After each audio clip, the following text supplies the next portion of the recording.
The gathering storm. The families gathered in the Thornton kitchen as dawn's gray light filtered through the windows. James stood at the head of the table, his face carved from stone, while Samuel leaned against the doorframe with his rifle within easy reach. The children had been sent to the loft, Thomas with the younger Schmidt boys, their whispered voices a reminder of what they were fighting to protect. 48 hours, James said quietly. Maybe less if they decide to move faster. We need to assume they'll come tonight or tomorrow night. Eleanor sat beside Sarah, her hands folded on the table with deceptive calm. But Sarah could see the tension in her mother's shoulders, the way her jaw was set. Martha Thornton moved between the stove and the table, pouring coffee with steady hands despite the circumstances. The question is how they'll come, Samuel said. Blackburn said they've made it look like accidents before. Barn fires, families caught in blizzards, claims abandoned after mysterious illnesses. But we're not isolated anymore, Peter Reed spoke from his position near the window. We're together, and we're armed. That changes their calculation. It also makes us a bigger target, Johann Schmidt observed, his German accent thickening with worry. If they want to send a message to other homesteaders, killing all of us at once would do it. The words hung in the air like smoke. Sarah felt Daniel's hand find hers under the table, his fingers warm and solid. She squeezed back, drawing strength from his presence. Then we make it as hard as possible, James said. We board up windows, prepare defensible positions, keep watch in shifts. If they come with fire, we're ready with water. If they come with guns, we're ready to shoot back. And if they come with the law? Eleanor asked. If they show up with a sheriff or a judge claiming we're trespassing or that our claim is invalid? Then we show them our documents, Sarah said, her voice steadier than she felt. We have copies hidden in 3 different locations now. They can't destroy all of them. Martha set down the coffee pot with a decisive thunk. We also need to think about supplies. If we're under siege, we need food and water stockpiled where we can reach it. The well is outside, vulnerable. We should fill every barrel and bucket we have. I'll help with that, Eleanor said immediately. Sarah, you and I can organize the food stores. Make sure we know exactly what we have and where it is. Daniel stood, still holding Sarah's hand. I'll start boarding up the windows on the north side. That's where they'll come from if they're smart. The trees provide cover almost to the house. I'll help, Peter Reed said. Johann, you and your boys can reinforce the barn. If they try to burn it, we need it to hold long enough for us to respond. The planning continued, each person taking on tasks, transforming fear into action. Sarah watched her father's face as he coordinated the defense, seeing the weight of responsibility pressing down on him. But she also saw something else, a quiet determination, a refusal to be broken. As the meeting broke up and people moved to their assigned tasks, Sarah caught her mother's eye. Eleanor gave her a small nod, a gesture that said more than words could. They had come so far from the silent, separate struggles of those first desperate weeks. Now they worked together, trusted together, fought together. The morning passed in a blur of activity. Sarah and Eleanor inventoried the food stores. Sacks of flour, bags of dried beans, preserved vegetables from last year's garden, smoked meat hanging in the cool cellar. They carried everything into the main house, organizing it in the pantry and the space beneath the stairs. If we ration carefully, we have enough for 2 weeks, Eleanor said, wiping sweat from her forehead. Maybe 3 if we stretch it. Let's hope it doesn't come to that, Sarah replied, but she was already thinking about what 3 weeks under siege would mean. 3 weeks of watching, waiting, wondering if the next sound would be the beginning of the attack. Outside, the sound of hammering echoed across the yard as Daniel and Peter nailed boards across the northern windows. The Thornton homestead was transforming into a fortress, its welcoming openness giving way to defensive necessity. Thomas appeared at the top of the cellar stairs, his young face serious. Mama, why are we covering the windows? Eleanor straightened, and Sarah saw her mother's expression shift into something gentler, protective. We're just being careful, sweetheart. There might be a storm coming. It wasn't entirely a lie. Sarah could feel something building in the air, a pressure that made her skin prickle. When she stepped outside to carry water from the well, she noticed the sky had taken on a strange quality, the blue leached away, replaced by a yellowish haze that turned the sunlight sickly. Martha noticed it too. She stood in the yard, shading her eyes as she studied the horizon. "Samuel," she called, "look at that sky." Samuel emerged from the barn, followed by Johann. They all stood together, watching the western horizon where dark clouds were building, rising like a wall against the strange yellow light. "That's not good," Samuel said quietly. "That's a bad storm coming, maybe a twister." James joined them, and Sarah saw his jaw tighten as he assessed the approaching weather. "How long do we have?" "Hard to say. Could be hours, could be less. Wind's picking up already." As if to confirm his words, a gust swept across the yard, carrying dust and the smell of distant rain. The horses in the corral shifted nervously, their ears flat against their skulls. "This changes things," James said.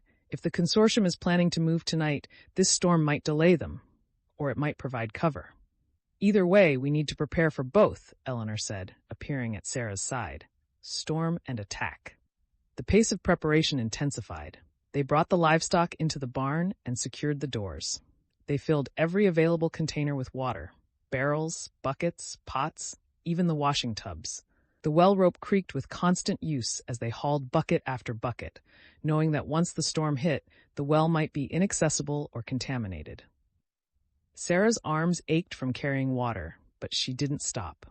Daniel worked beside her, their rhythms synchronized, neither needing to speak. Between trips, she caught glimpses of the advancing storm, the clouds building higher, darker, shot through with veins of lightning that flickered without sound. The children were brought down from the loft and gathered in the main room, where Martha had organized blankets and pillows in the safest corner, away from windows. Thomas sat with the Schmidt boys, trying to be brave but unable to hide the fear in his eyes when thunder finally rumbled across the prairie, still distant but growing closer. Eleanor knelt beside him, pulling him into a fierce embrace. "It's just a storm, my love. We've weathered storms before." "But not like this," Thomas whispered. "Not with bad men coming too." Sarah's heart clenched. Her brother was too young to carry this burden of knowledge, too young to understand why their home had become a battlefield. But there was no protecting him from the truth. Not anymore. By early afternoon, the storm was close enough to feel in the bones. The temperature had dropped 20 degrees in an hour, and the wind came in violent gusts that rattled the boarded windows and tore at the roof shingles. The sky had turned the color of a bruise, purple-black and swollen with rain. "Everyone inside," Samuel ordered, his voice cutting through the wind. "Now!" They gathered in the main room, 3 families crowded into a space meant for one. Peter Reed and Johann Schmidt positioned themselves at opposite windows, rifles ready. Daniel stood near the door, his hand resting on the shotgun propped against the wall. James and Samuel conferred quietly near the fireplace, their faces grave. Sarah found herself standing between her parents, one hand holding her mother's, the other clutching the documentation she'd carefully sealed in oilcloth. If the storm took the house, if the consortium attacked in the chaos, these papers had to survive. The first drops of rain hit the roof like bullets, sporadic and heavy. Then the deluge came, a roar of water that drowned out all other sound. Lightning split the sky, turning the boarded windows into brief rectangles of brilliant white. Thunder followed immediately, shaking the house to its foundation. Thomas pressed against Eleanor, his small body trembling. The Schmidt boys huddled together, their mother's arms around them. Martha moved through the room with a lamp, checking that everyone was accounted for, that everyone was safe. Sarah watched the door, watched the windows, her nerves stretched taut. In this storm, an army could approach and they'd never hear it. The consortium could be out there right now, using the weather as cover, preparing to strike while the families were trapped and blind. Daniel caught her eye across the room and mouthed, "It's going to be okay." She wanted to believe him. But as the storm raged around them and the house groaned under the assault of wind and rain, Sarah couldn't shake the feeling that this was only the beginning. The consortium had killed before, had destroyed families, and stolen their claims. They wouldn't let a storm stop them. If anything, the chaos was an opportunity. James moved to the center of the room, his voice raised to carry over the storm. "Listen to me, all of you. We stay together, we stay armed, and we stay alert." This storm won't last forever. When it passes, we'll assess the damage and reinforce our positions. Until then, we watch and we wait. And we pray, Martha added quietly. Another crack of lightning, this one so close that Sarah could smell the ozone. The thunder was instantaneous, a physical blow that made Thomas cry out. Eleanor held him tighter, murmuring reassurances that were lost in the storm's fury. Sarah moved to the window where Peter Reed stood watch, peering through a gap in the boards. The world outside was a gray chaos of wind and rain, visibility reduced to mere feet. The barn was a darker shadow in the murk, barely visible. "See anything?" she asked. Peter shook his head. "Can't see a damn thing. Could be 100 men out there, and we'd never know until they were on top of us." It was the truth they were all thinking, but no one wanted to say aloud. They had prepared as best they could, had fortified their position and gathered their resources. But ultimately they were at the mercy of forces beyond their control. The storm, the consortium, the vast indifference of the prairie itself. Sarah returned to her parents' side, settling onto the floor beside Thomas. She stroked her brother's hair, feeling him relax slightly at her touch. "Remember the stories Papa used to tell?" she whispered. "About the brave knights who defended their castles against impossible odds?" Thomas nodded against Eleanor's shoulder. "That's us now," Sarah said softly. "We're the brave knights, and this is our castle, and we're going to defend it, no matter what comes."